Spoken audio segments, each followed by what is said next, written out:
अस्सलाम वालेकुम viewers. Programming for you में खुश आमदीद। मैं हूं सकलैन और आज हम लोग बात कर रहे हैं स्विच स्टेटमेंट्स के बारे में। पीएचपी के अंदर हम लोग यूज़ करते हैं स्विच केसेस या स्विच स्टेटमेंट। पिछली वीडियोस में आप लोगों ने इफ़ एल्स कंडीशंस के बारे में, वेरिएबल्स के बारे में गो थ्रू किया होगा, आपने पढ़ा है, देखा है। तो स्विच स्टेटमेंट क्या होती है और हम लोग किस तरह से इस्तेमाल करते हैं। अगर आपने मेरी पिछली वीडियो देखी है तो उसमें आपने देखा होगा कि हमने इफ़ कंडीशन, इफ़ एल्स और एल्स इफ़ पढ़ा था।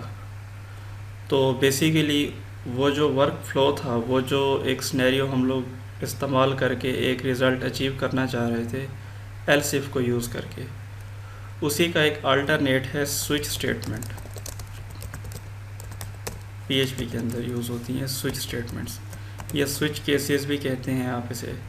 ये होता क्या है बेसिकली, इसमें होता ये है कि आप एक एक्सप्रेशन दे देते हैं अपने एक स्विच को और उसके डिफरेंट सिनेरियोज, डिफरेंट केसेस बना लेते हैं और उसके ऊपर अप्लाई करते हैं कि अगर इनमें से कोई भी एक केस अगर ट्रू होता है तो वो जो स्पेसिफिक ब्लॉक ऑफ कोड आपने दिया था वो एग्जीक्यूट हो जाए।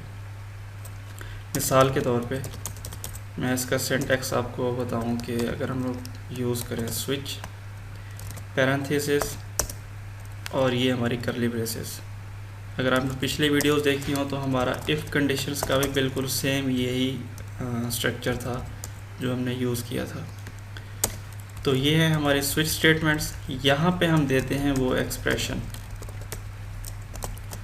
जिसके ऊपर हम कंडीशंस अप्लाई कर रहे होते हैं, जिसके ऊपर हम केसेस बना रहे होते हैं कि ये एक्सप्रेशन अगर फ़लाँ वैल्यू के इक्वल है तो ये ब्लॉक ऑफ कोड एग्जीक्यूट हो और अगर ये एक्सप्रेशन फ़लाँ वैल्यू के इक्वल है तो ये ब्लॉक ऑफ कोड एग्जीक्यूट होना चाहिए।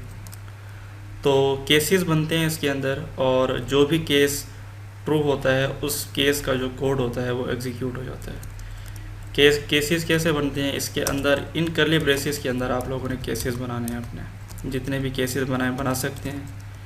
यहाँ पे आप लिखेंगे केस और एक्सप्रेशन। एक्सप्रेशन कौन सा आएगा आपका, ये वाला एक्सप्रेशन। यहाँ पे आप यहाँ पे वैल्यू को चेक कर रहे होंगे। मैं फ़िलहाल के लिए वेरिएबल लिख रहा हूँ सिर्फ आपको समझाने के लिए। यहाँ पे आप केस लिखेंगे, कॉलन उसके बाद लगाएंगे और उस कॉलन के बाद आप जो भी आपने ब्लॉक ऑफ कोड एग्जीक्यूट करवाना है, कोई चीज़ इको करवानी है, समथिंग प्रिंटेड, एंड में यहाँ पर सेमीकोलन आएगा, उसके बाद आप लिखेंगे ब्रेक। ब्रेक होता है कि इस स्विच स्टेटमेंट को ब्रेक कर दे और कोड आपका फर्दर एग्जीक्यूट नहीं होना चाहिए। इसका मतलब क्या है, मतलब ये है कि हमने एक एक्सप्रेशन बनाया, कोई भी हमने एक वैल्यू ली और इस स्विच स्टेटमेंट के अंदर आके हम चेक कर रहे हैं कि ये वैल्यू अगर इस केस के इक्वल है तो ये ब्लॉक ऑफ कोड एग्जीक्यूट हो जाए और हमारा स्विच स्टेटमेंट ब्रेक हो जाए, नीचे फर्दर एग्जीक्यूट ना हो। अगर ये इस ब्लॉक ऑफ कोड के इक्वल नहीं होता, अगर ये इस एक्सप्रेशन या इस केस के इक्वल नहीं होता, फिर क्या करें, हम यहाँ पे दूसरा केस बनाते हैं, एक्सप्रेशन 2, और यहाँ पे हम करते हैं इको समथिंग अगेन प्रिंटेड और नीचे हम लिखेंगे ब्रेक। हमने दो केसेस बनाए हैं स्विच स्टेटमेंट के अंदर। पहला केस, अगर ये वाला केस ट्रू होता है तो ये ब्लॉक ऑफ कोड एग्जीक्यूट हो जाएगा और हमारी स्विच स्टेटमेंट ब्रेक हो जाएगी। अगर ये ट्रू नहीं होता तो हम नीचे आएंगे और ये वाला केस आके चेक करेंगे। अगर ये केस ट्रू हो जाता है तो ये ब्लॉक ऑफ कोड एग्जीक्यूट हो जाएगा, उसके बाद हमारा स्टेटमेंट ब्रेक हो जाएगी। और अगर ये भी आपका ट्रू नहीं होता तो इसमें एक लास्ट ऑप्शन होती है डिफ़ॉल्ट की। बाय द वे आप लोग यहाँ पे जितने भी स्टेटमेंट्स बनाना चाहें, 10, 20, 30, 40, 50 जितने भी बनाना चाहें आप बना सकते हैं। और सबसे एंड में जो आप केस बनाते हैं उसको बोलते हैं डिफ़ॉल्ट। डिफ़ॉल्ट के अंदर आप लिख देते हैं कि अगर ऊपर वाले में से कोई भी केस ट्रू नहीं हुआ तो ये डिफ़ॉल्ट वाला कोड एग्जीक्यूट हो जाएगा और हमारी स्विच स्टेटमेंट ब्रेक हो जाएगी यहाँ पर। ये चीज़ आपको समझ आ गई होगी उम्मीद है। अगर समझ नहीं आई तो आप मुझसे मज़ीद पूछ सकते हैं कमेंट सेक्शन में। हम इसकी थोड़ी रियल लाइफ एग्जांपल लेते हैं। अभी मैं ये नीचे वाले कोड उड़ा रहा हूँ। मैंने एक वेरिएबल लिया, लेट से $x इज़ इक्वल टू 10। ये एक वेरिएबल है जिसको मैंने वैल्यू असाइन कर दी है 10। मैं क्या करता हूँ कि अब ये वेरिएबल आके मैं इस स्विच स्टेटमेंट के अंदर रख देता हूँ। ये मेरा एक्सप्रेशन हो गया जो मैं यहाँ से लेके आ रहा हूँ। अब इसके अंदर आके मैं केसेस बनाता हूँ। पहला केस है मेरा 10। इसका मतलब क्या है कि अगर मेरा वेरिएबल 10 के बराबर हो तो ये वाला ब्लॉक ऑफ कोड एग्जीक्यूट हो जाए। x is equal to 10 semicolon, end में ब्रेक आ जाएगा। ब्रेक लिखना लाजमी है एंड में। अगर आप ब्रेक नहीं लिखेंगे तो आपकी कोड, जो आपका ब्लॉक ऑफ कोड है, वो एग्जीक्यूट होगा और ब्रेक नहीं होगा। इस वजह से ब्रेक लिखना ज़रूरी है। अच्छा जी, पहला हमारा केस है केस 10। इको हमने किया है, echo x is equal to 10। उसके बाद हमारा दूसरा केस है 20। इसका क्या मतलब है कि अगर केस आपका या आपका जो x है वो 20 के इक्वल हो तो क्या वैल्यू आउटपुट होनी चाहिए? x is equal to 20। ठीक। उसके बाद लास्ट में ब्रेक के बाद सेमीकोलन आता है हमेशा। थर्ड नंबर पे है 30।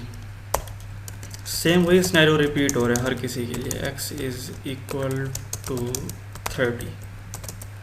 यहाँ पे हम लोगों ने लिख दिया ब्रेक। ठीक हो गया, क्लियर हो गया। अच्छा, लास्ट में हम लोग लिखेंगे अब डिफ़ॉल्ट। अगर डिफ़ॉल्ट यानी अगर 10 भी ना हो, 20 भी ना हो, 30 भी ना हो तो echo x is not equal to given values break. हमने यहाँ पे बेसिकली 3 केसेस बनाए हैं। एक हमारा एक्सप्रेशन है, एक्सप्रेशन हमने इस स्विच स्टेटमेंट के अंदर दे दिया।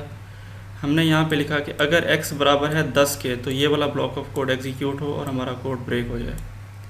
उसके बाद अगर केस 20 के इक्वल है तो ये वाला ब्लॉक ऑफ कोड एग्जीक्यूट हो और कोड ब्रेक हो जाए। सेम 30 के लिए अगर 10, 20, 30 किसी के साथ भी मैच नहीं करता तो हमारा डिफ़ॉल्ट वाला कोड जो है वो एग्जीक्यूट हो जाएगा।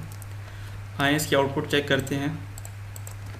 अगर मैं पेज को रीलोड करूं तो x इज़ इक्वल टू 10 हमें आउटपुट मिल रही है, जो कि हमारा पहला ब्लॉक ऑफ कोड है।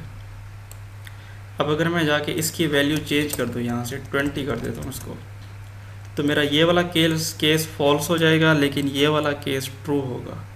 तो अब ये वाली वैल्यू आउटपुट होनी चाहिए। चल के देखते हैं reload. x is equal to 20, मेरी ये वाली वैल्यू आउटपुट में आ रही है। सेम इसी तरह 30 के लिए भी होगा। लेकिन अगर मैं इसको 22 कर देता हूँ, जो इस केस के साथ, इसके साथ और ना ही इसके साथ मैच कर रही है, तो फिर क्या होगा? अब अगर जाके मैं इसको रीलोड करूँ तो x is not equal to given values, तो हमारा जो डिफ़ॉल्ट के अंदर ब्लॉक ऑफ कोड है वो एग्जीक्यूट हो रहा है। तो ये हमारे स्विच स्टेटमेंट्स हैं कि आप एक एक्सप्रेशन उसको देते हैं और यहाँ पे मल्टीपल केसेस बना देते हैं कि अगर हमारा एक्सप्रेशन है वो पहले केस के इक्वल है तो ये ब्लॉक ऑफ कोड एग्जीक्यूट हो जाए, और अगर हमारा एक्सप्रेशन वो दूसरे केस के इक्वल है तो ये ब्लॉक ऑफ कोड एग्जीक्यूट हो जाए। इसी तरह तीसरे के लिए, और एंड में आता है डिफ़ॉल्ट कि अगर इनमें से कोई भी ट्रू नहीं होता तो हमारा डिफ़ॉल्ट का कोड एग्जीक्यूट हो जाएगा। उम्मीद करता हूँ कि आप लोगों को समझ आई होगी स्विच स्टेटमेंट की। अगर आपको समझ नहीं आई तो आप मुझसे फ़र्दर पूछ सकते हैं कमेंट सेक्शन में। आगे चलते हैं और आगे हम देखेंगे PHP के अंदर फंक्शंस क्या होते हैं और फंक्शंस हम लोग किस तरह से बनाते हैं और क्या काम हम उनसे ले सकते हैं।